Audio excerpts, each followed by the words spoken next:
अस्सलामुअलैकुम नाज़रीन, यहाँ पर आपको एक ब्रेकिंग न्यूज़ से आगाह करते चले हैं। Sri Lanka vs Zimbabwe.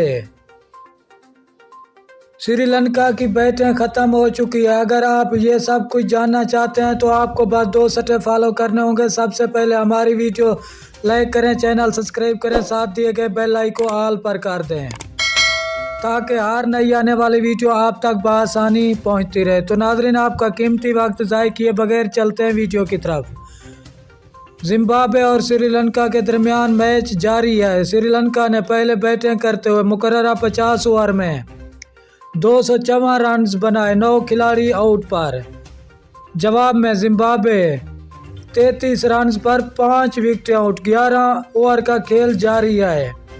यहाँ पर आपको बताते चलें ये सीरीज 1-1 से बराबर है। शुक्रिया नाजरीन हमारी वीडियो देखने का।